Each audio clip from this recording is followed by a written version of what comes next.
Aujourd'hui, je voudrais partager une parole avec toi et c'est une parole qui me fait beaucoup de bien. C'est-à-dire que l'Éternel est toujours là avec toi et peu importe ta situation, tu dois toujours savoir rendre gloire à Dieu. Beaucoup me diront que c'est difficile, tu n'es pas obligé de le dire en fait. Tu sais, tu n'es pas obligé de faire comme les autres. Si Dieu te bénit, saisis ta bénédiction et rends gloire à Dieu. Peu importe la situation, peu importe ce qui ne va pas, mais c'est Dieu seul qui peut tout faire. Tu sais ça quand même? Je l'ignore. La Bible dit quoi? Dieu a demandé à Abraham de sacrifier son unique fils, le fils que Dieu lui a donné, et Dieu lui disait que quoi? Cet enfant va être le père de ta nation. Cet enfant va te donner d'autres enfants et Dieu lui demande de sacrifier ce fils. Attends, vous pensez que Dieu c'est qui? Dieu c'est quelqu'un qui ne réfléchit pas ou bien Dieu c'est quelqu'un qui fait des choses parce qu'il a envie de faire. Hein? Mais regardez ce qu'Abraham va faire. Abraham va dire, Seigneur, c'est toi qui m'as donné cet enfant. Et si tu le veux, je te le redonne cet enfant.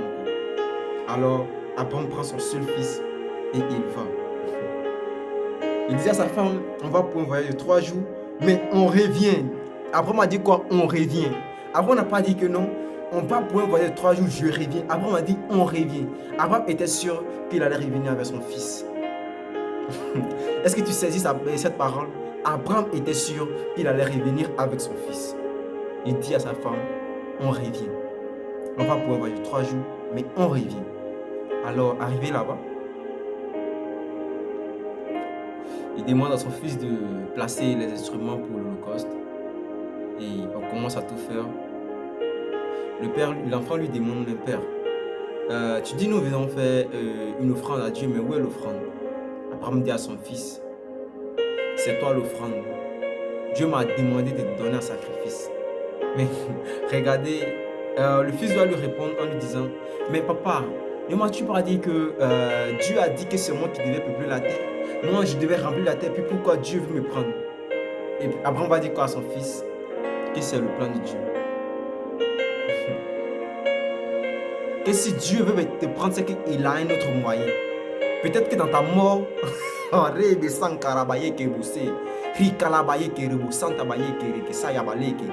il dit quoi? Même dans ta mort, peut-être que si Dieu dit de te tuer, c'est qu'il a un plan pour toi. Peut-être que tu vas faire des enfants pour lui dans ta mort. Abraham a dit ça à son fils. Aujourd'hui, toi, tu as quel souci et puis tu ne peux pas croire. Mais pourquoi Abraham faisait ça? Abraham avait la foi en Dieu. Abraham savait que Dieu ne pouvait pas prendre son fils. Jamais. Jamais. Dieu n'est pas cruel. Dieu n'est pas méchant. Dieu n'est pas mauvais. Il nous écoute. Alors, je te dis, et saisis ce message. Tu n'es pas obligé de faire comme les autres. Tu le sais. Nous ne sommes pas obligés de faire comme les autres. Les autres disent c'est difficile. Toi, dis que c'est facile. Parce que Dieu qui est là-haut, il ne te laissera jamais tomber. Moi, je crois en lui. Vous savez, je vais vous conter l'histoire de ma vie un beau jour. Et vous verrez comme des fois Dieu il est bon. Et quand tu choisis, il te choisit.